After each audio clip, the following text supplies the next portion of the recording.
And welcome back to the Engage 8 podcast here with Robby, Elliott. Robby, it's been a long time. I mean, we've obviously talked to each other since then because, we kind of go to that one thing called school together. But we are finally back on the Engage 8 podcast, and I am getting a phone call. So that's unfortunate. Let's go, baby. We're starting So- off hot. But yeah, we're back. We're back. We are back. All right. Turn on Do Not Disturb. That's what you guys need in your lives when you have a Mac and you're connected to your. Except for the Engage 8 podcast notifications. Make sure that those are always coming through, even when Do Not And as you Disturb is on. can see, if you're watching on YouTube, you can see the bottom thirds. Follow us on X, man. At Drury Noah, at Robby Elliott. I don't know why there's a space there. I did not mean to put that there. But that's besides there's not the a point. space in my username. It's okay. We are back. We are active on Twitter, so if you ever are missing our hot sports takes, they're posted on there quite often. And it's not just college football. And no. You'll see me probably get into some Twitter arguments in the replies with some Nimrod, but they're good. Besides the point. And also follow the Engage 8 podcast Twitter, because some of you guys follow the Instagram, but none of you guys follow the Twitter. Give us a like. Give us a like and follow. Yeah, and it's forever Twitter. So if you want to try and correct us in the comment section, that's X. You can kindly just never watch us again. I mean, that's just how it is. And also, or just never comment when making this graphic. And I see my error, but did you guys know that Robby Elliott is a third? I don't think the viewers knew that. No, they probably didn't. A suffix is needed. RE3, baby. I'm gonna use that one day when I but I'm not as good as the original guy who created that acronym, Mr. RG3 himself. But we can all aspire to be things bigger and better things one day, and maybe I'll be as great as you.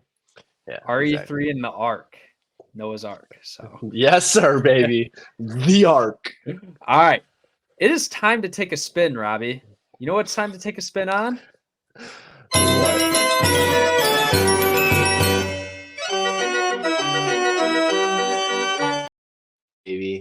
Time to take a spin on the coaching carousel. All right. So the breakdown for this episode is we're going through every single FBS college football head coach hires. And maybe if we want to hit on some coordinator hires, like, for example, the out of Chip Kelly at UCLA to go coach at Ohio State, because exactly it is Ohio. It's and also God, what was that Georgia State coach's name? He has the same last name as you. Oh yeah, Sean Elliott. Sean Elliott, your uncle. He wants to go he wants to go be a South Carolina tight ends coach. So hey man, who wouldn't, right? So that job is currently actually looking to be filled. So if you want to send your applications to the Georgia State University to become the next football head coach there, do it by all means. Also, I already got it in, man. I got legacy there. You know what I'm saying? Yeah, 41 and 44 record at Georgia State's a legacy. But that's besides the point. Also, before we get into the head coaches, I wanted to let you know, did you know that Iowa found an offensive coordinator? We sadly didn't get the jobs. No. Shout out Tim Lester, former Western Michigan head coach that got fired, went to go be a positions coach with the Green Bay Packers. Now he's calling plays. Well, maybe calling plays. He's going to be involved in the offense in some way, shape, or form. With the Iowa Hawkeyes. We don't know who called plays over there. Nobody knows. I think they give it to some kid at the hospital that they're at, and they say they let him call the plays, which is a great thing to do for the community. It's a great charity. It's a great charity. Probably not the best for winning football games. All right. So the first hire we're going to get into it, and shout out to CBS Sports for keeping track of every single thing going on all the way back from November, actually September, with the firing that we won't mention, and keeping up to date with every single thing involving the coaching carousel. All right. Tony Sanchez is in at New Mexico State. Jerry Kill is out. Jerry Kill went 17-11 and made 2 bowls in his 2 seasons.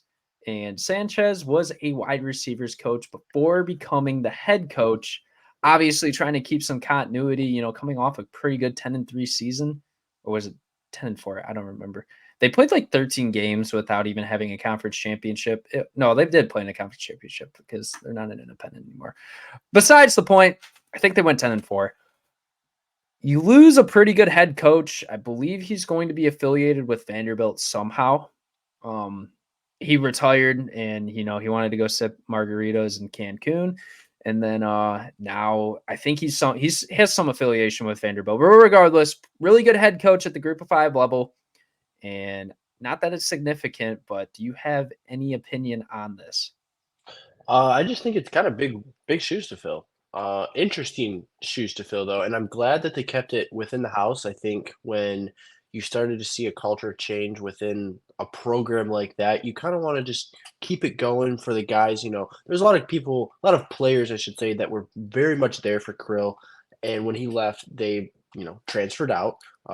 Some to note would be former 5-star or 4-star prospect Andre Selden going from New Mexico State to TCU, but I think it was a great hire to stay within, hopefully keep that culture, and who knows, maybe they come back and they, take a conference title and keep up the same success. If not, though, I still think this was the right hire in whether this is a bridge hire or this is the guy. Talk about this with a lot of guys that, aren't getting hired in the coaching carousel.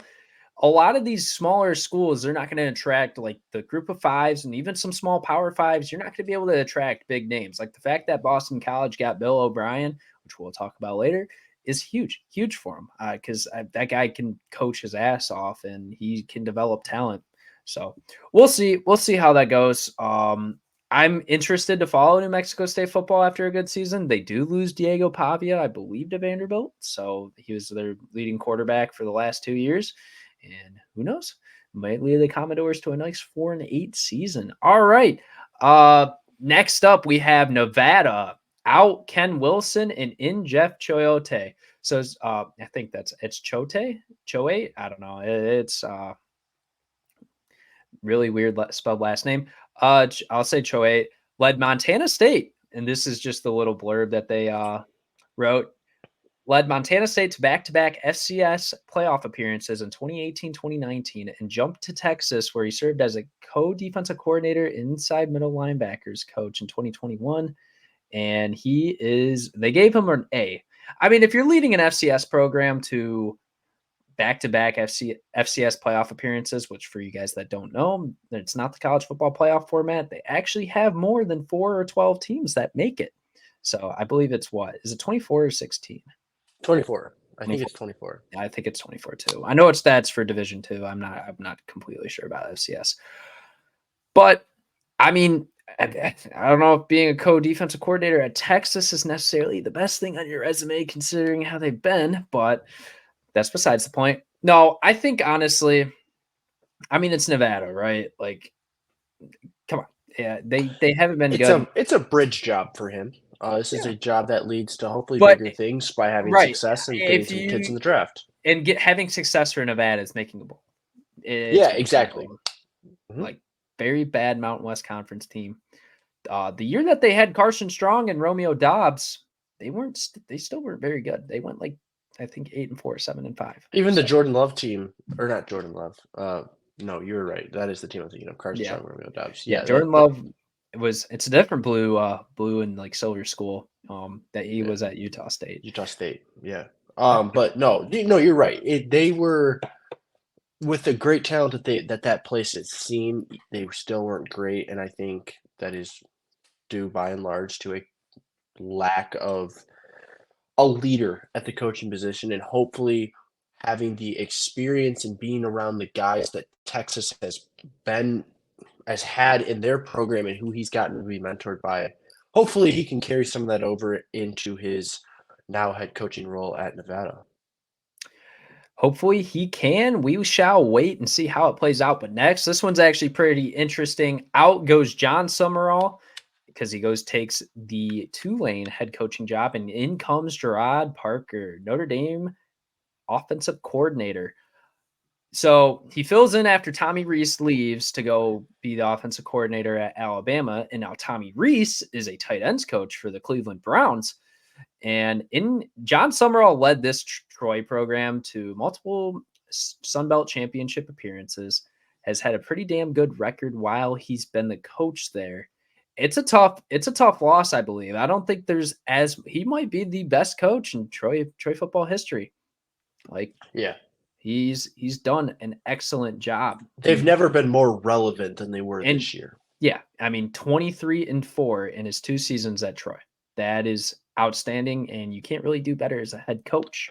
No, and ranked multiple times too during that time. Multiple times. I think they got up to. I don't know if they ever breached the 20 I don't think. but Yeah, they but were in that 20 to 25 mark right. a lot. And to do it at a Sun Belt program, like Sun Belt teams don't get ranked. They really never do. So, like Coastal got ranked here a couple of times when they had Grayson McCall and Isaiah Likely and those type of guys, but it's not like the Sun Belt is probably, even though they did a really good job this year of getting like, what was it, like 12 teams in the bowl games this year? It was some ridiculous because everyone was 6-6, but still, like, it's a very competitive group of 5 conference, and the top of it, like with this, it's the college football playoff format's 5 and 7, 5 conference winners, and then 7 at large, right? They switched it, because it's not 6-6 anymore. Because when they made it, they didn't think that the Pac-12 was gonna. When the original plan was in, they didn't think the Pac-12 was going to have this mass exodus, and they are like losing everything, even a commissioner, which I saw they hired a new one today. But regardless, yeah, I mean, this Sun Belt team, it's going to be between them and the American, really, those conferences to compete for that college football playoff spot. Probably more times the American and not, because you got programs like UTSA and Tulane, those types of teams that are going to filter around the top 25 range, but they're going to get that 12th seed and be the four seeds, be a conference championship winners cupcake matchup in the first round. So yep. Couldn't have said it better myself. All right. Next, Willie Fritz leaves to go take the Houston job. Does a great job at Tulane. In comes John Summerall. So you see how it's the carousel. You're just moving on to the next ride, next pieces, all of that. No, I think this is honestly a plus hire for Tulane. They got 2 kids in the transfer portal that were really good in recruiting. I saw that they signed like 2 5-stars. Like, it was ridiculous. Tulane's a program that you can honestly attract recruits because it's in the middle of New Orleans. Very nice place, except when it becomes hurricane season, maybe not so nice.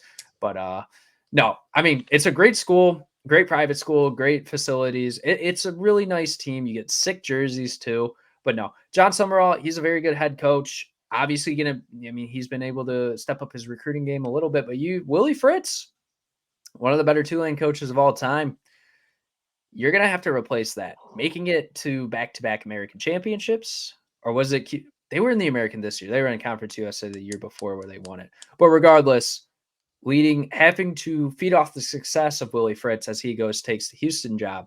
That is something that is very important, that they need to keep fulfilling the great talent that they've had and the great football success that they have. Because guess what? For all of you that don't know, especially in the South, if you have a good football team, your school. Oh yeah. Prince money, man. They get Dion money. But no. True. Did you have anything to say about this with Tulane? And once again, with the whole New Mexico thing, obviously these shoes are bigger to fill because Tulane is, once again, I think this is the most relevant Tulane's ever been. And they are, like you said, now actually winning the recruiting battle a little bit. And when a school like that, where, like you said, can attract recruits and actually has a decent amount of money and a lot of funding goes into it, like those players are getting good NIL down there for the circumstances that they are given. That is why they're able to attract these type of players. And you never know, man. This is the first team that we're starting. Tulane is the fringe playoff team. Right, that's what I'm saying. Yeah. That's what I was about to say. So this is one of those first scenarios that we are seeing that the 12-team playoff is now. This is all because of the 12-team playoff. knowing now, hey, I don't have to go to Georgia, I don't have to go to Alabama, I don't have to go to wherever, Texas, and fight for a spot, maybe not play until my third year to get into the playoff. Ultimately, that's what these guys want to do. And then you get to the playoff, and like you said, it's a Power Five's conference champion cupcake game. Yet now you have film against some of the best teams in the country, some of the best players in the country. It's all a win-win. It's all, and then sadly, it probably ends, not to, keep going on this tyrant, but it probably ends, in these 5 stars getting reps as freshmen, whether they're quality reps or not, maybe reps as a sophomore, and then entering the transfer portal Right. against and going to those better teams so that they can play in the national championship. Here's the flip side of this. Here is the vice, or not the. Here's the reciprocal. Mm-hmm. You're at Alabama. You're at Georgia. You're at. God, I don't even know. I can't think of any other elite college football program at this time because low-key everyone's fallen off. You're at its dominant SEC, Big 10, Big 12 school, and you realize, hey, I'm not going to make it here. I'm not going to be starting until I'm a senior. I believe I'm the best guy at my position group, or one of the best guys at my position group, and I should be getting playing time. Well, there's this school in New Orleans that's going to be operating NIL and give you, not only NIL, a great education. They are an educate, like their academics actually matter at Tulane too. Like so Absolutely. But no, regardless, you could go to Tulane, compete in the playoff, be on national TV, and you'll be able to, get a draft stock. Like you'll be able to do something. You'll be able to do something for yourself if you want to change. And that's the great thing about the transfer portal, right? It gives all these kids opportunities, maybe a little bit too much. And now with the multi-transfer rule, like you can move whenever you want. But regardless, that's not the point here. Tulane's a good spot. Tulane's a good spot. They're in the best place they can be. As long as Summerall continues to have the success that he had at Troy, which Troy's not necessarily the easiest place to win football games. It's not the hardest. Like it's probably the easier place to win out of all the Sun Belt teams, but still, it's not easy being a consistent Group of 5 school. It's really not. No, but the resources that he will be provided over there at Tulane will hopefully allow him to continue to have success and continue the great story that. And he's only, I believe, 41. He's only 41. And we love that, man. We've seen how much Sean McVay has had success being a younger coach. Just a lot of the younger coaches. Dan Lanning is another great example. Yeah. These guys can connect with the players. Kalen DeBoer is a younger guy too. Exactly. They can connect with the players, and it ultimately just creates a great culture within the entire program. And I hope to see that this guy have success where he's at and then continue to go up and go around the coaching carousel, hopefully to bigger and better places. Could not have been said better. All right, next up, Curt Cignetti leaves to take the Indiana job. So who comes in? Bob Chesney from Holy Cross. And he had a great run at Holy Cross, making 4 straight Patriot League titles and playoff appearances. Holy Cross has put guys in Division I FBS. I cannot say they've had a guy drafted, but I've known that even their quarterback this last year. I want to say they did, and I want to say it was the Patriots that drafted one of their guys. I could be right, wrong. But they, I know there's a great offensive lineman that transferred to an FBS school. They've had plenty of guys. They've had quarterbacks, skilled positions everywhere. Yeah. Holy Cross is a Northeast school, and you're probably going to lose your best players to nicer weather and nicer facilities. But going to James Madison, it's a beautiful place. They're a wagon in athletics. All athletics. All athletics. Like I'm not just talking about the big ones. Like they are actually just a wagon in every single like athletic department that they have. This is a good hire because this is kind of the route you need to go if you're a good Group of 5 school. You need to find a FCS coach that's really good. This has worked with guys like Chris Kleiman. You need to find that next stepping stone, and there's the risk of them leaving for a bigger job, but you can also put your football program in the right direction and let other FCS head coaches or even lower level or a coordinator that's looking to take a head coaching job that's pretty optimistic and relatively talented at what they do to take these jobs, be a nice bridge, stepping stone job for them because it keeps your football program consistent. And it also allows you can pitch in the interview process. You can say, hey, we've put these guys there. That can be you next. So that's exactly what you want to do.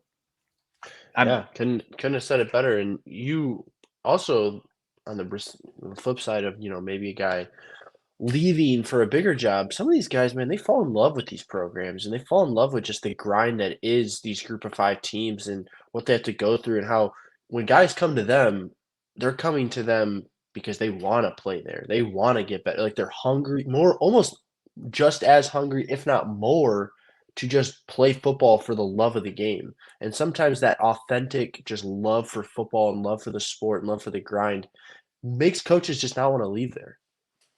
Yeah, I mean, exactly. And James Madison's a nice place. You can win football games there. You can do a lot Absolutely. there. It's a very growing school just in general. I mean, they just came from the FCS 2 seasons ago. They've been ranked in both seasons at some point. So it's a beautiful thing to see. Next up, we have Craig Bohl retiring at Wyoming, and they're filling it in with Jay Swavell, the Wyoming defensive coordinator. I don't think there's much to be said about this hire. Wyoming football is irrelevant. Has been since Josh Allen left. And he was not even good at Wyoming. So I have nothing to say. Wait, Josh Allen wasn't good at Wyoming, or Wyoming wasn't good when Josh Allen was there? Josh Allen was really not that good. He was not that good at Wyoming. I mean, for a guy that had nothing around him, he did the best he could and was obviously talented enough. If you watch his first 2 seasons in the NFL, no, he was not. I mean, yes, he transitioned into a. Yeah, he had to, because I mean, he was just a raw toolsy prospect. That's just how it is. Anthony Richardson wasn't good in college. I mean, we'll see what happens, but it's looking good so far. It is. Will Levis wasn't a good college football player. And I'm not comparing Will Levis. As much as people like to compare those two. But then again, people are calling Drake May Josh Allen. He's not Josh Allen. And don't listen to, oh God, what's his face? Was it Joel? Was it Joel that said that? No. Yeah, okay. Yeah. Drake May reminds me more of CJ Stroud than he does of Josh Allen. Yeah. That's for a later conversation. Yes. That is a great point, Robby. For all you guys that don't know, me and Robby, we're going to go to the NFL draft. We're going to talk about the draft all the way up leading to the draft. And it's just going to be draft season because it's in Detroit. So me and Robby are more passionate than ever. Yeah. It's free to go if you live in the area, by the way, unless you want to sign up for the VIP tickets where you sit in the section. I know me and Robby are going, and I don't care. I'm going to literally just hide out in his house. We might buy those VIPs. I don't know. It depends. Might as well give ourselves I don't think there'll be that much. It's Detroit. But hey, I don't know. Have you? If you're not from the city of Detroit, or the area of Detroit, and you don't follow Detroit news, Detroit's getting Hollywood sign, baby. Yeah, I-94 West.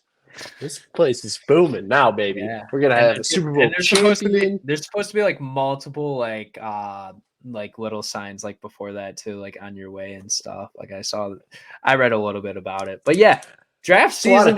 It's a lot of talk for 2 months of. We're 2 months out, but hey, man, if it happens, draft season. Happens. It's draft season because the transfer portal's dying. The coaching carousel might not ever end, but it's in a slower process to say the least. It's draft season, baby. It's draft season. And for all you guys that are wondering, and I'll just get into this point right now, for the reason why we're not talking about, the transfer portal or signing day, because we want to see spring ball matters. Spring ball matters. Yes. And me and Robby will probably do more of deep dives into those position groups, other transfer portal, individual teams, all that good nature, especially because a lot of it will be in the summer. And me and Robby, our jobs are affiliated with being on site and having to do that. Well, summer, there's no sports really. I mean, just baseball. And it ends in like June anyways. So exactly. So from late June to early August, you might see an Engage 8 episode every single day. Okay. I mean, if the college football world's giving us content to talk about, yeah. I mean, we have a ton of team to talk about and let you guys know about. what you need to know about some certain teams. We got to talk about why Michigan State's going to win a national title this year. Okay, I don't know about all that. Give us why 4 Michigan's not years. even going to make a bowl game this year. Just kidding. I'm kidding. Oh, that's right. Yeah, because Jawan Howard's a football coach too. Because Ford Manuel loves him. Oh my God, I'm not even gonna get into Jawan. No, I'm not getting into that. Just go. That's all right. At New Mexico, Danny Gonzalez leaves, and now they get Bronco Mendenhall, former BYU and Virginia coach. In his head coaching career, he is 135 and 81. It's probably a good thing for New Mexico. This might be also a thing for Mendenhall to also get involved back in being the Power 5 as well. Sometimes it takes a little bit of readjustment. Maybe it takes let me put it this way. If you've ever been on a sports team, or Robby could probably share this, for example, we've mentioned this before, going from high school to college, when you're going from, the mid, like you're dominating, to another level of competition. You're going to an area where most guys are just as good as if you're playing college sports, you're the best player in your high school, and now you're going to play with a bunch of guys who are also the best at their high school. So it obviously that levels out the competition. It's a rude awakening. Yeah, you sometimes need that humbling experience. Absolutely. There's a lot of the reason why these guys go other places. So what? Coaches too. The coaches have a all the time transfer portal, if you really want to put it into simple terms. And Mendenhall, he's looking to get involved being a head coach. New Mexico needs some help. It's a good way. It's a good way to look at it. Good for him. And I think you're spot on with that analysis on just, you got to get humbled a little bit sometimes. It takes a while, right? Yes, it does. All right. Middle Tennessee State. Rick Stockstill out. In comes Derek Mason, former Vanderbilt head coach from 2014 to 2020. And he was also serving as the Oklahoma State defensive coordinator in 2022. And this year, he took a year off. Middle Tennessee State's an interesting program because they do get talent, and they're an all right team in the CUSA. Getting a former head coach at an SEC job, granted, is Vanderbilt a good SEC job? No, but it's also impossible to win there.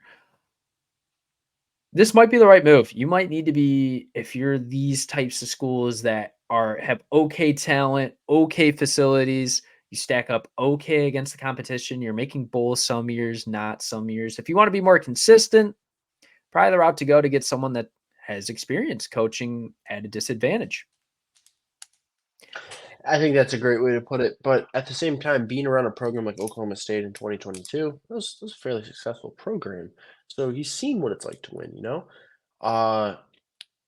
Overall, though, the only way to break this down is that you're just bringing in a guy with a little bit more knowledge who, has been around a program where there's just, they do things a little different. I understand, yes, it is Vanderbilt, but they're in the SEC.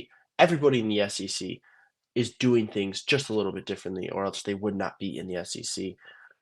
This guy's going to have plans and regimens for these guys that they're all going to want to buy into right away. They're all going to, be very curious about, and hopefully those, when they're implemented, can have a little more success because they are playing at a different level of competition. And maybe his resources are kind of in his favor over there at Middle Tennessee State. All right. We're not going to have any opinions on these next two schools because they're constantly at the bottom of the barrel in college football. But just so that way we cover it, Terry Bowden is out at UL Monroe. In comes Bryant Vincent, New Mexico offensive coordinator. Vincent served as the UAB interim head coach when Bill Clark retired, and he went 7-6. Yeah, nothing to say. And then Dana DeMille out at UTEP, and in comes Scotty Walden from Austin P, which has been a pretty solid FCS program. So there you go. Those two schools made hires that me and Robby, we never talked about in the Engage 8 podcast before, and we probably never will unless they make a crazy upset or have a crazy historical run. I mean, that's just both of those are very unlikely. So yeah, let's go. Yeah. Yes, I had to say it in a monotone voice because, yeah. Okay. At Boise State, we have a head coaching change. Indianapolis is out, and in comes Spencer Danielson, who served as the interim as the last 3 games, coaching them to a Mountain West championship game victory over UNLV, and also the defensive coordinator. This is prime because Boise State better make the college football playoff this year. I'll say it right now. You got Ashton Jeanty, one of the best running backs in college. You have a good defensive group. You have a defensive-minded coach, so you're probably going to – you better have – I know there's a lot of continuity in this program. This has to be your year, and if Spencer Danielson doesn't do good with the pieces that are in front of him, I get it. It's probably going to be a learning experience. You know, you'll have to figure it out in your out-of-conference games, which a lot of the reason why you fired Andy Avalos is because of the not good performances in the out-of-conference games. So you're Boise State, you're one of the top-tier Group of 5 programs, right? Obviously not as good as the past, but you're still pretty good. You're still relatively good. You need to – this has to be a hit because if not, you see your football program trajectory going down. It's just true. Like this is, I believe that this is make or break for Boise State with this head coaching hire. That's just how I see it. Sounds like a very similar situation going on here in our great state. You know, this sounds like a lot like the Sharon Moore hire. Obviously, Sharon's an offensive guy, but this is a defensive-minded coach. But what I'm trying to say is filling in as an interim.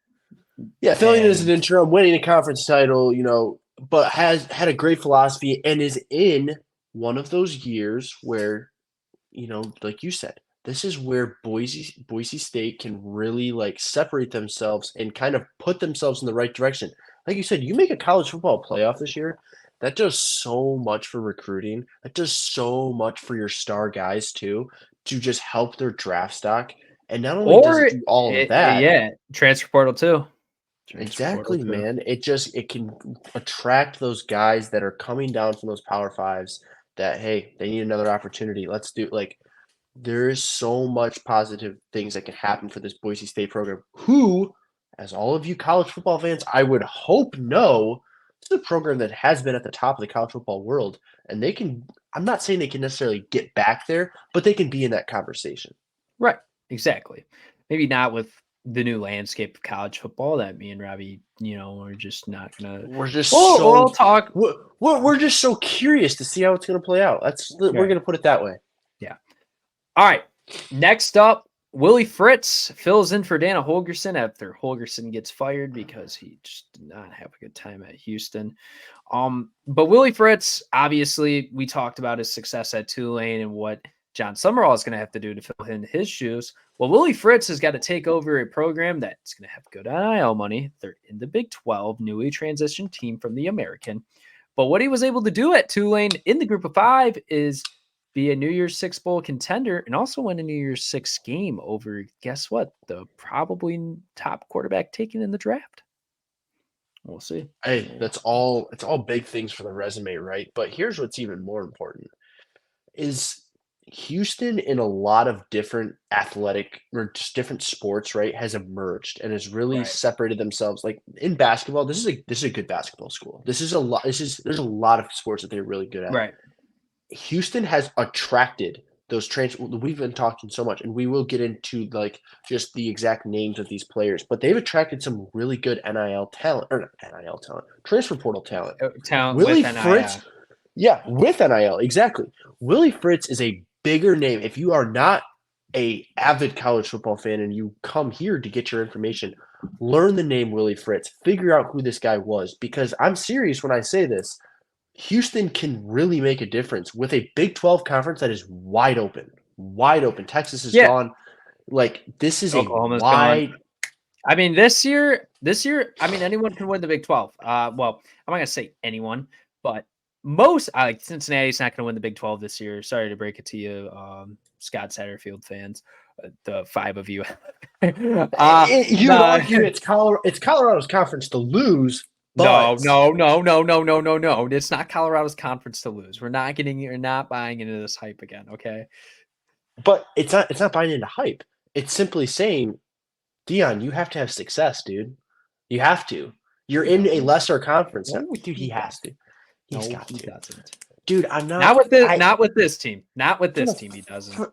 For the fans of, what are you talking about? He's Not got the with first this 2 team. picks. He's got the first 2 picks in the NFL draft.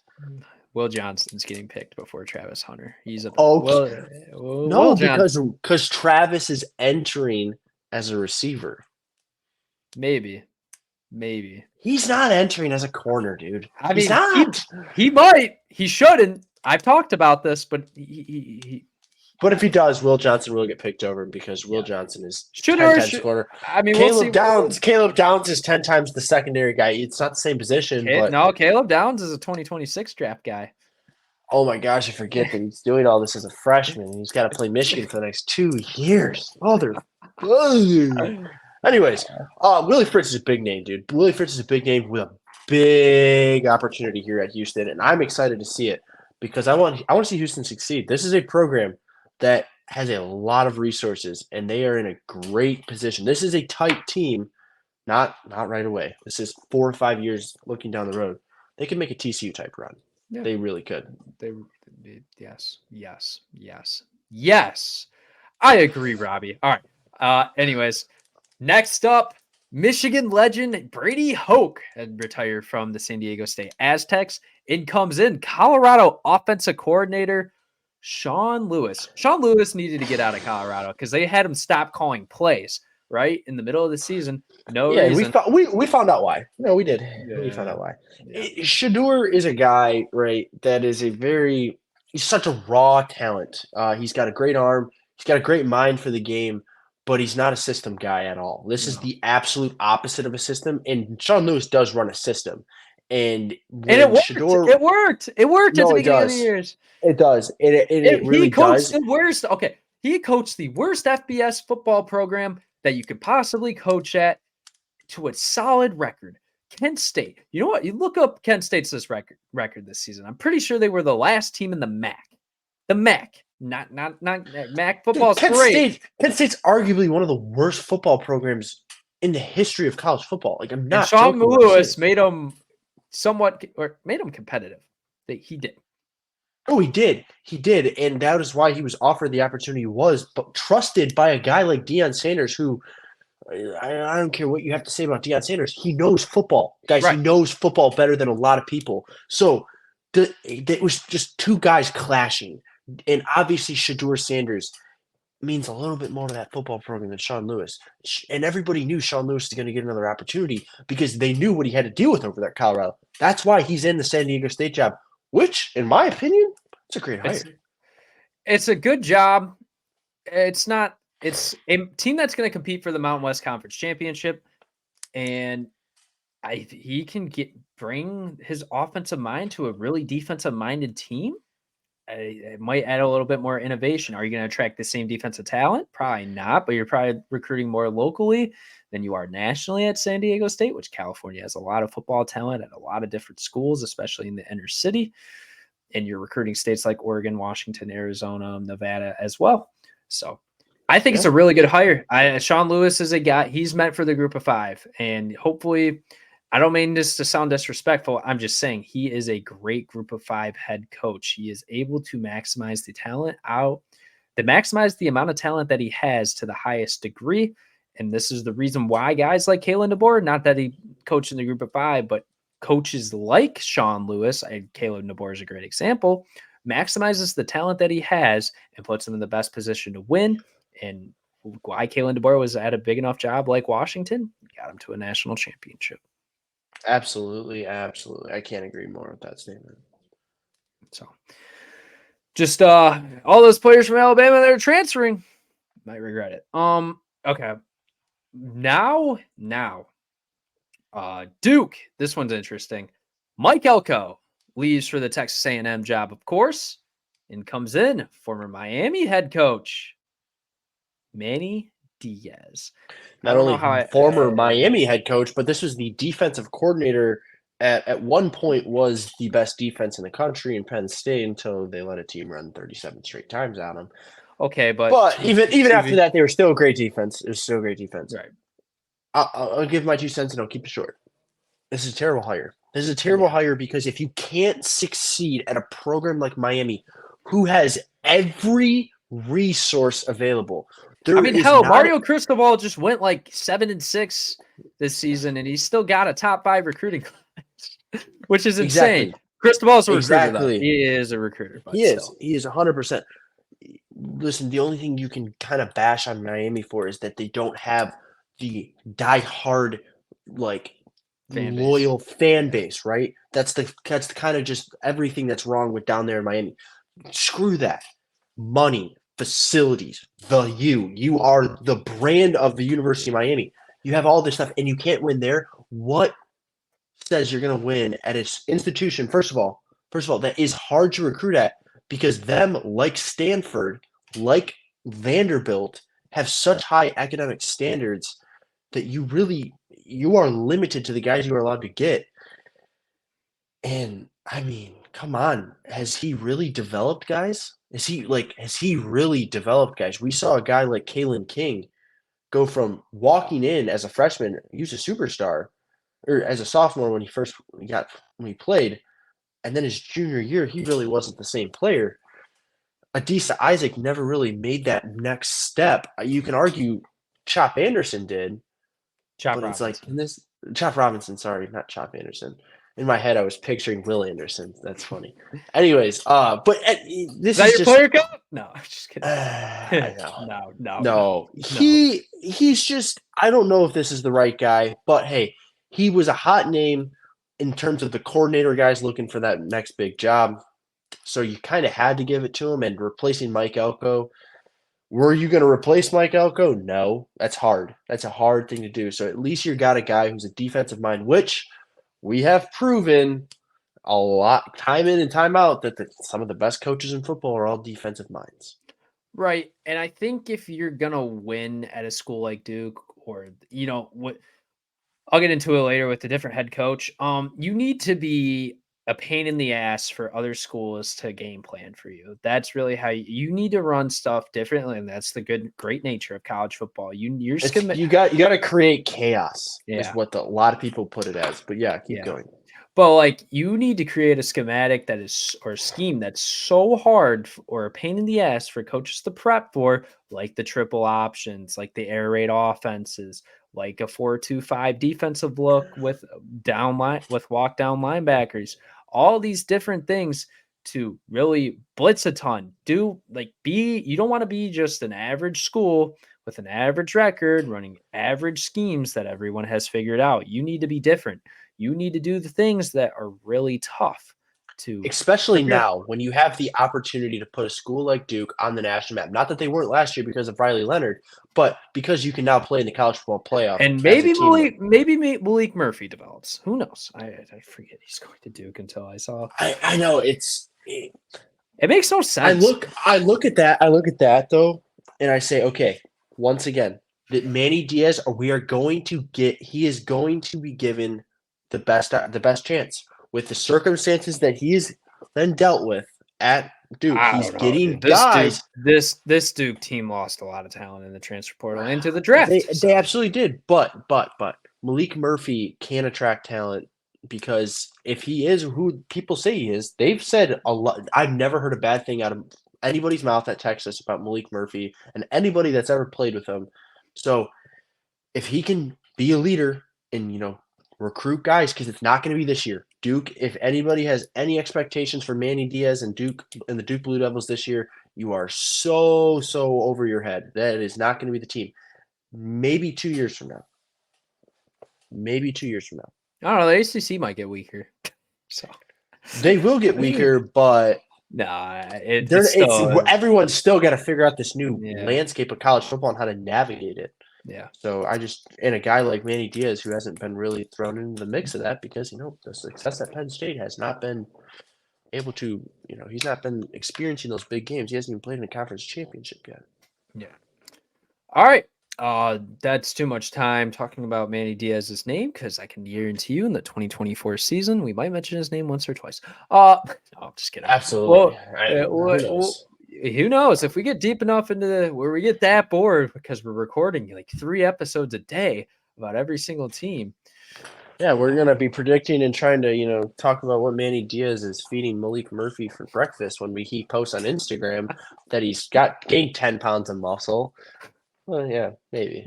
Maybe because Jesus. No. All right. Kurt Signetti, James Madison replaces Tom Allen. And Tom Allen, I'm pretty sure he went to go be the Penn State defensive coordinator for Manny Diaz. Look at that full circle moment right there. It's the carousel, baby. It's beautiful. It's poetic. It's also really confusing sometimes. I think, put it short and simple terms, Signetti is the guy for Indiana to hire. He's a guy, once again, maximizes his talent at a school, gets him to be ranked, gets him to be successful in the FCS, gets to move on. And he's going to coach one of my favorite transfer portal quarterbacks in Curtis Wark. Yeah. All I can say is coming from a slight insider, I know somebody who was recruited out of their senior year to the University of Indiana. He's coming in as a freshman this year, and he when announced that Kurt Signetti, I don't think he could have been any more excited. He kind of saw that as an opportunity maybe to leave when the coaching change was being made, but because that wasn't the guy he was recruited by. But Kurt Signetti, this is the guy. If Indiana football, we almost saw Indiana football come into relevance, like real relevance, when With Michael Michael Penix Penix. was. Obviously, that did not work out, but this is their second chance, and I think that I wouldn't be surprised as well, because I almost predicted this. If Signetti didn't get that job, I was very curious to see if Mike Hart goes and takes that job, because if you didn't know, he was the running backs coach over there. But either way, this guy is going to build the culture and maximize, like you said, the talent. But also don't forget, Indiana is an attractive place. This is a school with a lot of great history. And Mark Cuban with NIL inflection. That's exactly what I was just about to say. I was pondering of who that guy was because I knew the NIL program was coming. Well, he's not the owner of the Dallas Mavericks anymore, so. All right, so now what does he got his time to do? He's just got a time to dump money into. And Kurt Signetti made a freaking Kurt Signetti made a Shark Tank pitch to Mark Cuban, and Mark Cuban is buying in. So let's see where this goes. I wonder how much stake Mark Cuban has in the Indiana football program. How much? I'd have to think a decent amount. Amount. I want to see that episode come out. Me too. All right. Jonathan Smith leaves the Oregon State job to go coach at Michigan State, which we will get into later, even though we've covered it a decent amount. And Trent Bray, former Oregon State defensive coordinator, comes to be the fill-in guy. If this is Oregon State, this is obviously the move you have to do. They've been a pretty defensive program for as long as I can remember. I'm just trying to stick with continuity, and your football future is uncertain in terms. I mean, I know they have something in place for playing Mountain West teams and trying to keep the Pac-12 alive, even though those two Pac-12 teams are going to play in WCC conference next year, which is the West Coastal Conference, which teams like St. Mary's and Gonzaga play in. So, but it keeps continuity. It's the right thing to do, probably. If you're Oregon State, that's about all you can need. You can't take an outside guy and lose absolutely everyone in your football program, even though you have lost a lot. Yeah, I mean, it's an unfortunate situation that Oregon State was becoming relevant, right? They had all the guys in place, and then they had to just go through such a, I don't know.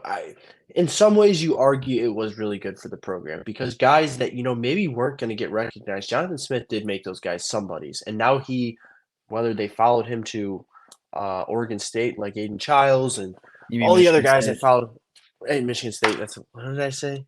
Oregon State. They follow him. Michigan. The players from Oregon State following him to Michigan State, or they just go on to bigger and better programs. The only thing I'm really confused by is why Damian Martinez and Deshaun Fenwick are still at the program.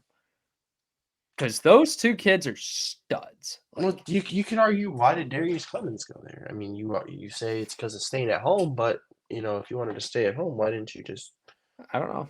Go to Washington. Go to who knows? Oregon. We'll never know. We'll never know. Actually, he And would not maybe play. He would not play at Oregon. no, not with Evan Stewart coming in too. Anyways, it's unfortunate, but like you said, with the collapse of the Pac-12, there was going to be at least one of these teams that was a semi, good program that was just going to absolutely collapse. This was the program. The Beavers are not going to be the same that they were last year, as we know. But hey, it's got to happen to somebody, right? And you tip your cap and you wish nothing but the best of luck to Jonathan Smith and all the guys that have moved on. Yes. All right. Dino Barbers is out at Syracuse. I believe he got fired, actually, but in comes in former Georgia defensive backs coach Fran Brown. And you only make this move because you're trying to improve recruiting. You only do it. I mean, don't get me wrong. No. But Georgia's defensive back room has been one of the staples for Georgia's defense. I mean, you can argue the whole damn defense, but their defensive backs are consistent. You got guys like Javon Bullard and Kamari Lassiter going to the draft this year from Georgia that are pretty damn good. You got guys like not Nolan Smith, Chris Smith. Oh God, what's that? Ringo, like you have a ton of guys that are just really good. Even Stark's there right now. That's another really good kid. Like there is a bunch of talent, and I know I'm missing a couple guys too, but there is a bunch of talent in this Georgia defensive back room that that he's been the reason why they are good football players. Is what you're trying to say. So that shows development, right? I mean, they're getting really, really top-notch high school talent, and that is something also that we've shown that he can attract because there's so many great coordinators out there, so many great positional coaches at all of these large schools, but they're choosing Georgia because he is a part of that culture, right? This is my favorite hire of the entire carousel, to be honest with you, because first of all, Syracuse is a cool place. Syracuse is a really cool place. Really unique stadium. This is an indoor stadium, but this is a school that has they got a moxie to them. Like they got a really loyal student fan base, but everyone in the city of New York or the state of New York loves this university. So in some ways, this is an attractive place. Fran Brown comes in, now he attracts big recruits. There's money all over that university, man, all over it. And a lot of great programs for athletes to major in, so therefore their academics are in favor. Like there's a lot of things. I've read into this a lot on just why I've gotten the opinions of people that I know from Syracuse. Fran Brown could be the answer in a conference that is completely up for grabs. And not to be confused, this Syracuse team was really good 2 years ago when Garrett Schrader, threw a football and Sean Tucker was there, and they had a plethora of guys there as well. But it's proven that it can work, and not only with a guy the guys he's already brought along, big talent. And he's got the eyes of a lot of people. A lot of people are giving him attention on the recruiting trail. All right. This next one going to be very quick because we already saw him in action this season as the interim, and I'm glad that he got promoted as the head coach. Northwestern fires Pat Fitzgerald because of, if you don't know the story, we're not going to talk about it here, but there's plenty of video surfaced on the internet of why he was fired. But in comes in David Braun as the interim head coach for Northwestern. I think this was a great hire. I think he led Northwestern after coming off, I believe, a 1-11 season to a team that made a bowl game. And that's nothing. That's your goal as Northwestern is now that there's no Big Ten West, you got to make a bowl game. You got to make a bowl game. And you did that this season with a lot of just confusing talent at the quarterback position. Regardless, I think this is a good hire to make him your full-time guy. I mean, obviously he did good when everything was in the wrong direction. What can he coach Northwestern to do? It's a very nice private university that has academic standards. So your success is probably not the most. It's a little limited. It's capped for sure. Yeah. This is a great hire, man. This is such a unbelievable story to say the least. I compare this one with the likes of Matt Rule at Nebraska and just the fact that they've kind of just taken a program that was so buried, so forgotten, so just left in the dust and made something of it. Now you got to build on that. That is a huge piece, but obviously they have trusted him with the keys to do that. Guys have bought in. You're seeing a lot of guys, not just pick up and leave, pick up, go in the portal, just not even try to get that 5th year, whatever it may be. There's guys that are staying around that want to help build the future of this, help develop the guys that are coming in. And they don't have the worst of recruiting classes, to be honest with you. And I think that is a large part into the evidence that was presented itself on the field, and that was just the coaching of of just this entire staff. You gotta lead a staff, man. You gotta rebuild a program and re-buy in people after catastrophe. And he did that. Yes, he did. All right. Mississippi State fires Zach Arnett, or not. I don't know if it was a firing or they just agreed to leave because it was a Mike Leach 1 year fill-in replacement. We kind of thought this was going to be the situation anyways. And comes in Oklahoma offensive coordinator Jeff Lebby. Jeff Lebby, I mean, he didn't do anything crazy at Oregon. Granted, not Oregon, Oklahoma. I'm thinking of Dylan Gabriel, who left Oklahoma to go to Oregon. I mean, if you're Mississippi State, I believe you're trying to find another Mike Leach, and with Oklahoma being such an offensive centric team, not as much under Venables, but when he was working with Lincoln Riley, I think this is probably the right hire. Probably gonna be. I think it's the safest hire. Yeah. If you're Mississippi State, just like teams like Northwestern or teams like Indiana, your goal is to make a bowl game. That's your. I know they were ranked number 1 in the college football. Get a bowl game and you get a couple guys in the NFL. Yeah, get a couple names. That's it. And they put talent in the NFL. They were very pass heavy offense. They put tackles in. I know they had a corner drafted recently, which is blanking off my mind in this past draft. Emmanuel Forbes. Forbes. There we go. I mean, and he was horrible. Yeah, he was not good in college, nor was he good in the NFL. Dak Prescott obviously going there. Like Mississippi State's put talent, and they've had you can have those boom years where you go 9-3 or 10-2 and be in the top 25. Like it's very possible at Mississippi State. It's just really hard to maintain that consistency. So you kind of have to find your years. So that's just kind of how I think about Mississippi State. We'll see what type of trajectory they take with Jeff Lebby, or they will be in the same position in the next 3 or 4 years, because it's very possible. It is. It's just one of those things. All right. I won't say this is my favorite hire, actually, but because it's honestly biased, but I am very impressed with the hire of Jonathan Smith after Mel Tucker doesn't know how to properly communicate with females. No. But to be honest, I'm just, with the job that he's done so far, with obviously the transfer portal acquisitions, you get one of the top quarterbacks in Aiden Childs. You maintain your good parts of your coaching staff, as well as bringing in different parts of your coaching staff to be part of this team, being a one cohesive unit. And it looks like this is a bright future waiting ahead of Michigan State. You do solid work in the transfer portal. You keep your guys that you want to out of high school and add a couple kids in at the end that are important. And I'm excited to see what he does in this 2025 recruiting class, and also what he does in this 2024 season. It's a process, though. He reminds me of D'Antonio so much. He's not a guy that's going to flip things just like that. It's a process. He has a process.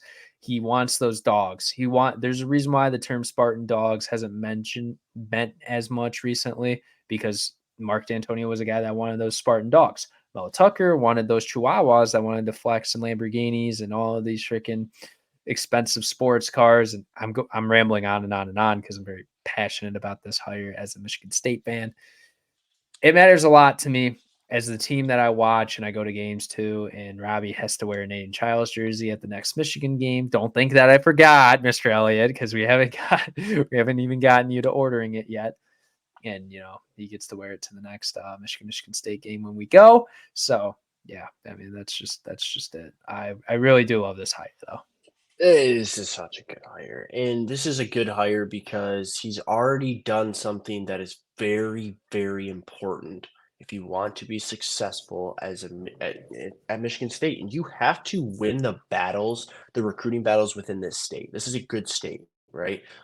Keeping a guy like Nick Marsh, huge, super huge. That's probably the best prospect in this state right now, besides Bryce Underwood. And you're getting others' attention, guys of the likes of even like CJ Sadler or those guys, they have Jonathan Smith's attention, right? Or Jonathan Smith has their attention. But more importantly, he has kind of just let his own doing, and that is doing all that he's been able to do right now is recruit. He's had a couple press conferences, I believe, and kind of just reestablish this whole thing and make sure that everybody within the program and within the building is on board with him. He has done that, and he's just let that speak for everything. He's not been a guy that's been out on social media. It's been out on this and out on that. Like you said, what Mel Tucker was doing. And then you were kind of just sitting there after the Kenneth Walker season being like, okay, you said all this for a whole year, and where's the results, right? Jonathan Smith has been the complete opposite, and I think he's just letting his own work do the talking, and I think it's going to translate. Like you said, it's going to be a process. This is not a team that's going to go out and win 9 games And next hopefully year. it's not like the Philadelphia 76ers process. Because it's still yeah, exactly. I mean, I'm they've been excited for this. Yeah. This is probably, yeah, I would say this is the most excited I've been for a Michigan State quarterback. Aiden Childs is an exciting prospect. Has been since he's came out of college or high school. And he went to Oregon State, and now he's got the chance to play in one of the biggest conferences in college football and play in some of the biggest rivalries in college football. It'll give this one thing I'll say. It'll give a new dynamic to this offense that it's been needing for about 10 years now. He can run it. And Michigan State, I mean, Peyton Thorne did it a little bit, but Peyton Thorne's not the runner that Aiden Childs is. And I think Childs I don't think he's going to be the most consistent arm just based on what I've watched. He's not going to be a guy that you can have throw 40 times from the pocket and expect him to do great things. Like he is one that needs to almost not let stuff break down, but I don't think he's the most instinctive player. If I'm going to be completely honest, he's a playmaker. He's a playmaker, not a traditional, like he might not be loved by NFL draft scouts because of just he's not going to be your guy that's going to take 2 steps. He's your Johnny football guy, dude. He's Johnny football. He is going to be a great backyard style. Yeah. And I mean, you can do that if you're top of your team. And also, I mean, there's this thing called player development too. And we've seen that. Patrick Mahomes was not the same player that he was in college as he is in the NFL. Great player in college, but in terms of play style, not the same player. I mean, he makes the same type of plays, but it's different. There's levels to it, and I mean that Lamar Jackson got developed into not a pocket passer, but he a guy who can sit in the pocket and throw a good pass. Josh Allen can sit in the pocket and throw a good pass, and Wyoming. I mean, granted, like we said earlier, it's Wyoming. Yeah. But no, this is a great move in the right direction in a program that was looking like an absolute dumpster fire, and they fixed that. They put that fire out, and I think this is going to move in the right direction. It's going to move slow at first, but this thing can snowball really fast if they get a couple big wins in this conference. Yes, indeed. All right. Jimbo Fisher gets bought out for $77 million, and with his staff, it was like somewhere around like 85 or whatever. In comes Mike Elko. This might be. Is it my favorite hire? No, actually, it's not, because I like one hire way too much that you're probably not going to expect. I really do like this hire, though. I mean, just like it's not probably popular to love. I really do like this hire, though, for Texas A&M. I think if they actually want to win, and this is kind of honestly same situation to Mel Tucker, but it got expanded on to more years. A coach that just talks. I'm going to spend a ton of money, and it does nothing. Texas A&M, they had good football seasons. They almost made it to the college football playoff in that COVID year. You put guys in the NFL and you attract talent. Yes, there's an exodus of a lot of good talent in Walter Nolan, Evan Stewart, other important guys like LT Overton as well. There's a lot of there's a lot of exodus, but you're having a ton of top talented players leave anyways when you were under Jimbo because you realize, oh, this is actually not a good coach football team. They just talk over here, and they said I was going to be a difference, but I'm not. I'm really not. So I'm going to go be a difference somewhere else and win meaningful football games because this team's out of it in September. So hopefully that changes with Elko. Elko, you know what? I don't think he's going to be a great year one guy. I don't think he's going to be a guy that's going to step in right away and be like, oh, we're going to make the college football playoff. But it's definitely not out of the possibilities as well because their schedule is relatively winnable this year to win 9 games, which might only be what you need in the SEC. So, but Elko, I think it's a great hire. I'm excited to see what the stuff with Connor Wegman because Connor Wegman is one of my sleeper picks to be in a Heisman candidate for next year. I think the kid's seriously uber talented. I don't think he was in the right system, but when he played last year before he got hurt, there was a difference between when he was on the field and when Max Johnson was on the field. So, Yeah, I just want to see before I call this a grand slam hire because it could be. Just want to see how he handles the pressure of being at a school like Texas A&M. but he's been there. He was the defensive coordinator there before he took the Duke job. He knows how to operate Texas A&M. It's different. Yes, yeah, it's different. But like, and I'm going to say that about the same guy who just got a job. He has familiarity with the program in how hot it. But you're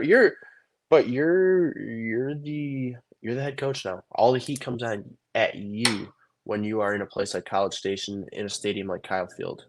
Yep. It is directly on you, and you can thank Johnny Manziel for making your program relevant. Yes, you can. Literally, yes, you can. Him and Cliff Kingsbury. Oh boy. All right. Kalen DeBoer getting hired after one of the great legends. Nick Saban retires. This is my favorite hire. I mean, Kalen DeBoer taking this job is listen, Dan Lanning taking this job was not the right move, in my opinion, because I feel like Dan Lanning hasn't had the opportunity to really establish himself, right? But Kalen DeBoer is an interesting guy because he's kind of just won everywhere. There's the argument that he hasn't recruited, right? But he's everywhere. He's just. Let me put it this: he was at Indiana. Indiana had arguably one of its best seasons in recent memory as an offensive coordinator. Won 3 titles at Sioux Falls in the NAI. He went to Fresno State and was very successful with Jay Kaner and the quarterback talent there. And they were a good team. I believe they won a Mountain West Conference championship. Goes to Washington. Brings in one of the best college football quarterbacks in recent memory. And obviously has star-studded receiver talent as well. Only loses 2 games in his tenure. Like, this dude's legit. This dude is legit. I actually have a screenshot. So, Robby, if you want to talk about this for a minute, because there's this crazy stat that I just yeah. So in my opinion, you can't. Kalen DeBoer is a very mature and intelligent individual who understands that when you take the job at Alabama, who you're not filling in shoes of Nick Saban. Those shoes have been taken up and left the second Nick Saban made the decision to walk out of that building. You are nobody in the Alabama football facilities, no Alabama fans, no Alabama players expects Kalen DeBoer to be Nick Saban. And Kalen DeBoer knows he's not Nick Saban, knows he can't be Nick Saban, and is therefore going to walk in and do exactly what he did at Washington and think of it as the same situation. I'm going to put in my scheme. I'm going to do things my way. And that's just how this football team is going to be operated. And that's okay. And that's what needs to happen because he's had success too. Nobody, just like the whole Tom Brady argument, nobody is going to have that much sustained success in the history of the game, in the history of coaching ever again. That guy was the most dominant football coach of all time. Kalen DeBoer knows that. Kalen DeBoer is willing to respect that. He's going to honor Nick Saban and honor the traditions of Alabama, but he's going to do it in his own way. Right. And that is the vibe that I've gotten since day one that he took that job. And I love it. And that's why people are leaving. That's what people need to understand. People are not leaving because Kalen DeBoer is a bad coach, but they're leaving because they wanted what Nick Saban. They went there to play for Nick Saban. Nick Saban walked out, so therefore they said, "Okay, I'm out." That's okay. That's perfectly normal because they're still going to have a really good team next year. Like they are, and that's because there is intelligent college athletes who understand that Kalen DeBoer is a winner too. There's Guys a like reason Caleb why Downs, though, they came to Alabama to play for Nick Saban, and now that he's and I not, they're mean, going to go Kalen to a DeBoer program is that Kalen DeBoer is more offensive-minded head coach, and Caleb That's Downs. that's why Milroe didn't leave. Milroe saw what he did with Michael Penix, man, and he can see he wants to be the same dude. He wants hot to be the take: same guy. Jalen Milroe is not going to be the starting quarterback for Alabama in the 2024 season. It's a very hot take, but it could be true. I just think there's going to be someone that's going to enter in the spring window. I don't know who it is yet, but that I thought it was going to be Julian Say that took his job, but no, obviously there's something that they. But like having receivers like Ryan Williams, a kid that can go anywhere in the country, if he said, "Hey, I want to come play for you," you get a knock down their door, they would have given him a $2 million NIL signing bonus and a scholarship to play for the football team. Though the thing that I wanted to point out, and this is sourced from Bud Elliott, but he is a very extensive and analytical college football researcher, also a former lawyer too. Just wanted to point that out too. And my dad. Yeah. I'm just kidding. He wasn't for. I'm just kidding. Someone's got to clip that and send that to him. Anyways, after Kalen DeBoer coach, or I'll read it word for word. After he coaches his first 10 games at a school, Kalen DeBoer is 80-3. Yeah, dude, 80-3. Like this is now. Is that going to happen at Alabama? Probably not. But the fact that he's able to have that much success, I couldn't tell you another head coach that could honestly. I don't know if Nick Saban's doing that. If I'm being completely honest with you, with how competitive that Pac-12 has been the last 2 seasons, I don't know. Yes, he does, because he took that Alabama team to a Rose Bowl, dude. He took Alabama to the Rose Bowl, and he went toe-to-toe and took Michigan to the last play. Yeah. Dude, that team had no business being there. Yeah. Nick Saban doesn't. But that's the thing, is that's why Kalen DeBoer is the perfect guy to walk into that building as the next head coach of Alabama. Yeah. Because he wins. He wins. That's what they want. And guess what? Nick Saban wasn't this big recruiting guru guy, but he said his recruiting pitch was, you want to go play in the NFL? Look at the guys that have already got there. I've been there. Dude, for anybody, I'm just going to go on this one tyrant because we never got to talk about the Nick Saban departure. If you have not watched Football Life, yeah, you did. If you have not watched Football Life, Nick Saban, go watch that. And you will understand why that guy was so great. And you will understand what his recruiting pitch was. Because it wasn't that, hey, we got this, we got that. No. You're gonna be disciplined. I have the best coaches around me, and I have the best facilities. I'm gonna develop you into an absolute monster. And every single day, you're gonna line up against the best football players in college football. You will line up with better players Monday through Friday than you will on Saturday, and that is why you'll make it to the NFL. Yeah, and it's competitiveness. Yeah, and that's what you need. And Kalen DeBoer is one of those guys. He is one of those. He is one of those guys. Look at. There's a reason why Washington's only going to have 2 starters returning next year. Yes, that is actually proven. And a lot of them are going to the NFL, and a lot of them are going to better places or Alabama. Because guess what? He puts guys in successful positions everywhere he's gone, and he's going to only be able to do that at a more maximum. Michael Penix owes Kalen DeBoer his I'm not going to put it that way, but he owes him a nice house in Jamaica. I'll put it. This is satire, but he owes him his life, man. Michael Penix blew out his knee twice. He's blown out his shoulder. Yep. Yeah, and DeBoer is just he never gave up on him, and he put him in the best opportunity. He may not be, day 1, day 2 pick, or might not be a first round, second round guy, but he's going to get selected in the NFL draft. He's going to be given an opportunity to live out every kid's dream. I hear that. I don't even know. I don't even want to get in the NFL. Joel Klatt has him as the number. Yeah, he has him rated as the number 4 quarterback. We'll talk about. He's Joel Klatt. Oh, he's getting hired on NFL Network to talk about the draft. So Yeah, because he's Joel Klatt. Yeah, he is Joel Klatt. All right. Kalen DeBoer leaves Washington. Arizona gets, or they get Arizona's Jed Fish.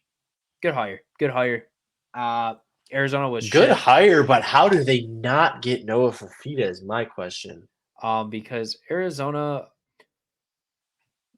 Well, first of all, the coach they just hired, Brett Brennan's a really successful and proven guy at San Jose State, a football program where it is impossible to win at precisely. It is the Kent State of the Mountain West Conference. And I mean, they already have so much. It was a package deal between Tatoria McMillan and Noah Fafita. I think also with Arizona being one of the only few FBS programs to really buy into Noah Fafita, I think he wants to stay there. And it might not be as important, but at these smaller schools, man, to some of these guys, it matters more about the pride for your school and everything, and also being able to put your school on the map. I feel like that's what they want to do. I also think Brett Brennan's just one of the best hires you can get. But back to the Jed Fish point, because we'll get into Brett Brennan next. This is what you needed to do. Jed Fish took a Arizona program that was not very good under Kevin Sublin and turned to be playing in an Alamo Bowl, which is a pretty. I mean, I know bowl games don't have as much value as they used to, but the Alamo Bowl is still a pretty impressive bowl game to be playing in. He recognizes talent. He gets guys in the right position. He was supposed to be claimed as the Florida head coach when Billy Napier gets fired, but I don't think that's going to happen anymore. That's when Urban Meyer comes back to college football. But gotta say it every episode until it happens. It probably won't ever happen, but if it does, this man Robby Elliott is not going to be a happy camper. I'm never gonna watch college football ever again if Urban Meyer's back. I hate that guy. Do you hate him because he owned you every year, or? Yeah, because he took me by the nutsack and just freaking dragged me along in pain for most of my entire upbringing as a Michigan football fan. Yeah, I mean, you also didn't have the greatest run of head coaching hires either. But no, we had a guy named Rich Rodriguez and Brady Hoke. Hey, Rich Rodriguez is doing completely fine at Jacksonville State. Don't even hate. Yeah, because it's Jacksonville State. He has no pressure. Yeah. Regardless, I do think this is a really good. It's just nice to keep another piece or another head coach that's able to identify talent in pieces and roster construction, and being able to do that at a school like Washington, where you're going into the Big Ten, and just to maintain competitive. I think once again, this is one of those what I like to call window schools, and to put proof in the pudding of what a window school is, teams like Tennessee 2 seasons ago, Ole Miss this year, like this is what you need to hit your window when you're able to maximize your talent. What Washington did this year too, or this past season too, being able to maximize your window with the talent that is presented in front of you. You're not going to be a 11-1, 10-2 team every single season, but you're going to be able to make those pushes when you have the right talent, roster, assistant coaches, all in your favor. That's just Washington's one of those window schools. So yeah, that's all I could say. And he's the perfect guy to do it for him. He is. Brett Brennan from San Jose State went 34-48 at San Jose State, but won once again. Impossible to win at. Took him to a 7-1 record also in the COVID season, where I believe they ended up winning the Mountain West Championship. He's just one of those guys where I think he's a little bit unproven, but it's also because San Jose State, you're very limited on just what you can do there.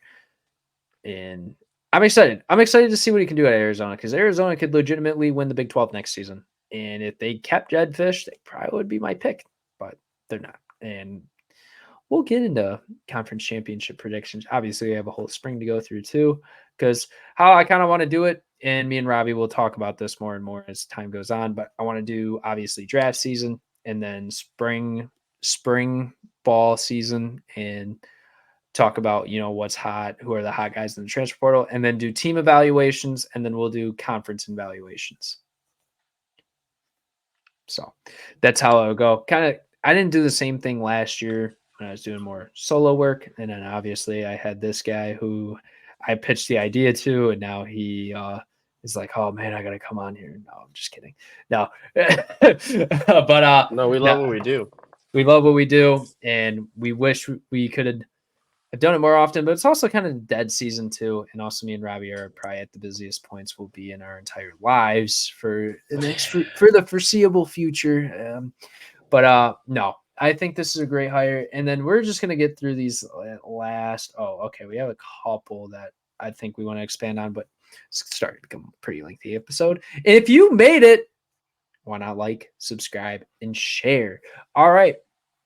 Major Applewhite being promoted, which awesome name. Because Womack's going to leave to, I believe, be the defensive coordinator at Alabama. He's taking some coordinator job at Alabama. I don't know if it's offense or defense. But Major Applewhite, former offensive Alabama or South Alabama coordinator. He's been with the team for the past 2 seasons, and he should be fine. Robby, you got anything to say? No, I think this is just it is. I think it keeps USA relevant. USA's been kind of on the uptick and on the rise. And that's why their head coach is, getting considered over there at the University of Alabama and Kalen DeBoer's staff, because this guy knows how to coach. But I also think being mentored by a guy like that is why Major Applewhite can keep USA on the prowl into relevancy and on a hunt for some more bowl wins. All right. Out at Buffalo is Maurice Lindquist, and in comes in Pete Lembo from South Carolina, special teams coordinator. I got nothing. Buffalo is irrelevant to me. They will never win the MAC. They will never do that. Very irrelevant. If you're not Miami, Ohio, Central Michigan, maybe, or Ohio, Toledo too. You're probably not winning the MAC if you're not those 4 teams. So. Ball State, nice. Yeah. Yeah. Brett Brennan obviously leaving to go take the Arizona job. In comes in Ken. God, I'm gonna butcher this. Nemua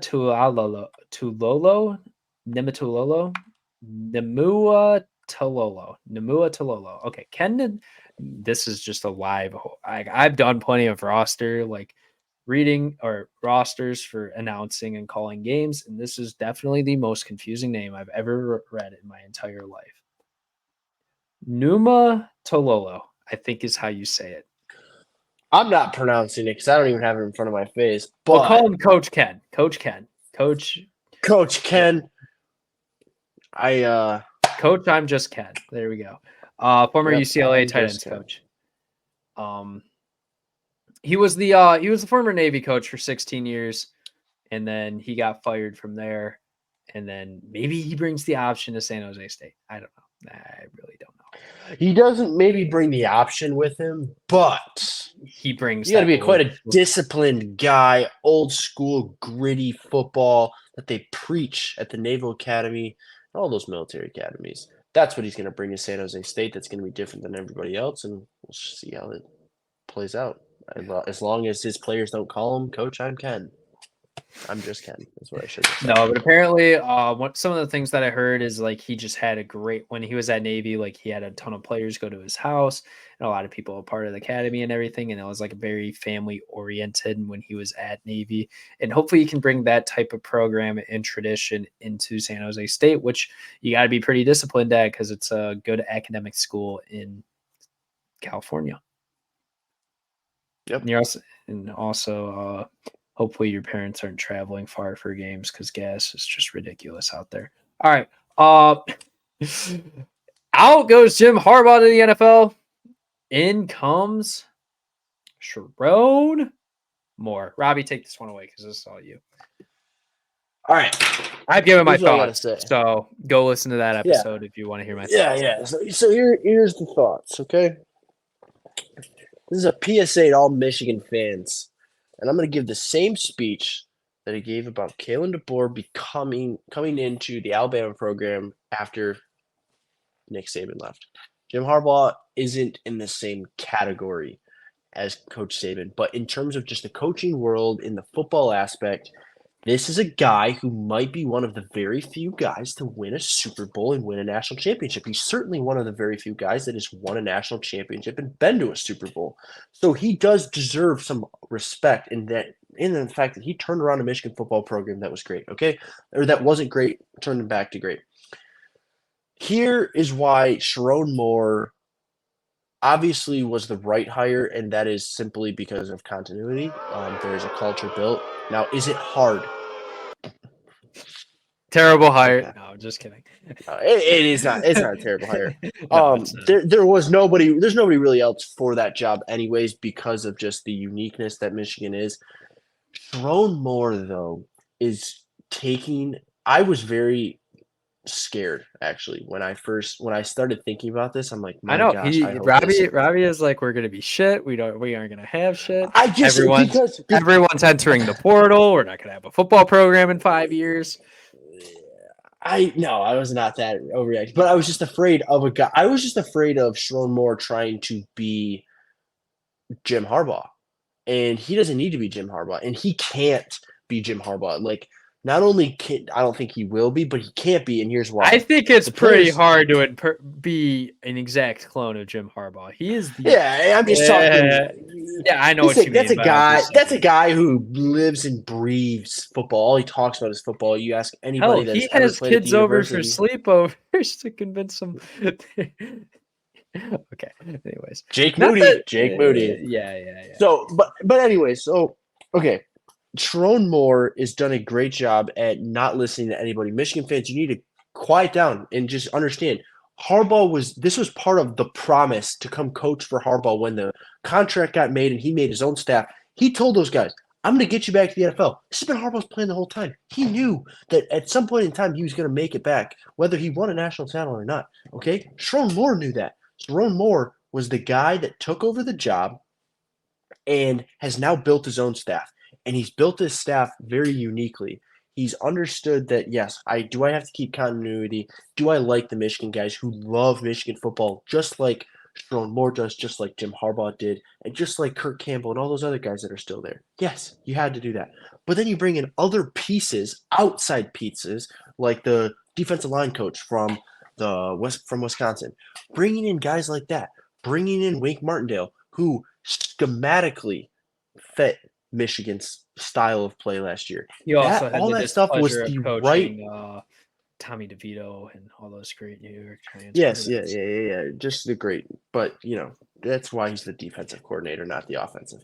Oh, anyways, you know what? I thought he would. No, who is our offense coordinator? Is Sharon calling? Kirk Campbell. Okay, and Kirk's from. Yeah. Kirk Campbell was the quarterbacks coach / passing game coordinator for Michigan football last year. So they're screwed. No. Yeah. Arguably, you would say that they're not, because the best offensive game in terms of pass-heavy game was that Eastern Carolina game where JJ and Roman went crazy. I get it; it's Eastern Carolina, but it still showed that he is a willingness to throw the football, even though he doesn't have his guy. The point that I want to make, though, is this: everybody, has had all these teams have had these coaching carousels, and the board has watched his guys walk away from the program, yada, yada. We are 3 weeks from that departure and 3 weeks from the announcement of the hiring. They've lost Ben Herbert, who has arguably been the biggest glue guy besides Jim Harbaugh at that Michigan football program. They've lost, gosh, I could go on, Klingsdale. They've lost Jay Harbaugh. Jay Harbaugh. They lost freaking Jesse Minter. I want to say they lost Minter's dad. There's just so many guys, right? Minter's dad. They've lost. Yeah. Who was the D-line coach? No, is it Elston? Yeah, I think so. It's Elston. Yeah. Yeah. I've listened to plenty of stuff, read about plenty of stuff about all these guys that have been leaving, and it's gonna be the one thing I'll say is it's not going to be a rebuild. It's going to be more. It's just an uphill battle. It's an uphill battle that Sharon Moore's going to have to attack. It's like you run out of your clip of all the great shots that you had, right? And ammunition is hard to come by when you're in combat. Now you got to reload, and you got to get some ammunition to fire back, and you got to keep this thing rolling if you're Sharon Moore, because And he is. And this is why every Michigan fan needs to be so confident in the fact that he will, because we have seen one guy, shut your mouth, we've seen one guy that has been a very key part of this team enter the portal, and that was Keon Sabb, who rightfully so in terms of this style of defense that Wink Martindale is going to run. He also just wants to didn't be the fit. best. He wants to be the best safety in his conference, and he's not going to be that. No. Rod Moore does have more experience, and Caleb Downs I'm is saying in the arguably the best conference. safety. Yeah, no. And Caleb Downs is Yeah. arguably the best safety in the conference. He's the best safety in college football. It's not crazy to say. I don't know. Who's we'll better? see. Who's better? Who is better? Keon Sabb could make that argument that he is. He had the potential to be. Probably. But the point is, nobody's leaving. So therefore, Michigan has the chance. Now, did they lose great guys? Yes. But Sherrone Moore has been a part of the development staff. And what has Michigan done better than anybody else in the entire country? And that is develop football players. We will see how the development of Jaden Dangle and Alex Orji is, because that's arguably the biggest position. Because the running back spot, yes, do you lose BC2? Absolutely. But when Donovan Edwards has been able to be the number one running back on the team, he has done nothing but unbelievable things. He plays the best in the biggest games. And you got a guy like Jordan Marshall who could be just the next guy up. So do I think Michigan football is going to fall off? No. My prediction, just to give you guys a little early prediction where we're at right now before seeing spring ball, before seeing the transfer portal finally close up, I think they win 9 games. 8.5 games is what I'd put at. So, yes. I mean, I don't have too much of the biggest Michigan opinion. That's obviously your Michigan insider on the Engage A podcast, Robby Elliott, for him to tell you about. But no, I think it's a good hire. I think it's what you needed to do. I don't think if you went outside, I think there was going to be a bigger exodus than incoming set of players, and it would have been way more confusing and way harder of a rebuild. Keep the continuity. Michigan's one of those programs where it's best if you can keep the continuity with a great guy, and don't get Sherrone won 2 of the biggest games this season. Arguably, I know that they played in the national championship and played against Alabama, but I think that Ohio State game is arguably the biggest game they played in this year. It really was. I think that arguably is the biggest win in the history of the program, to be honest with you. Yeah. Because they had Ohio State had every chance to take that game and beat them, and that would have just destroyed everything. That was a coach. I mean, obviously Jim Harbaugh was with them through the week, but on game day, he's not on the phone with Jim Harbaugh unless he was, which who knows. Jim Harbaugh has been able to do some really weird things. But I mean, also just it's one of those mindsets where they obviously had at Michigan. It takes everything to win. So,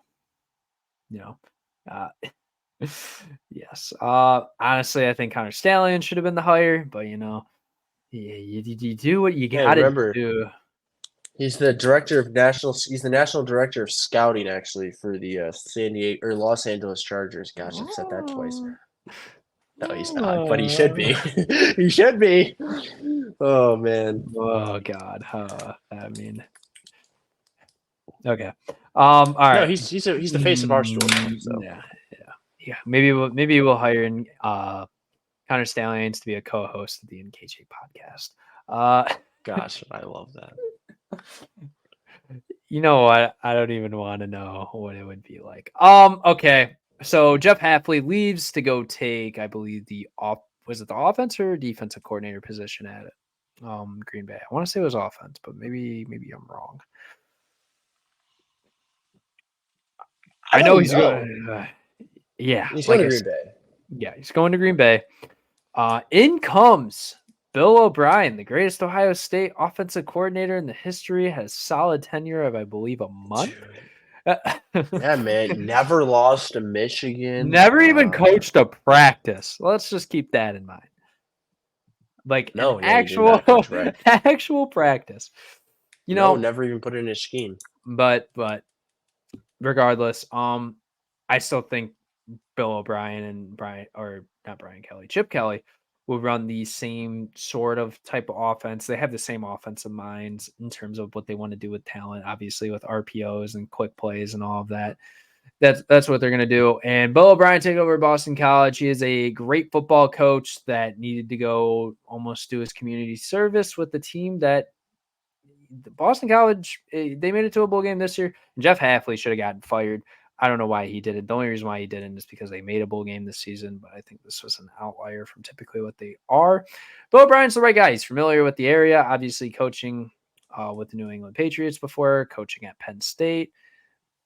He's a guy that knows football and he loves the game. And this is the type of job where also if Chip Kelly would have been one of the prospects for it, would have been completely fine with it.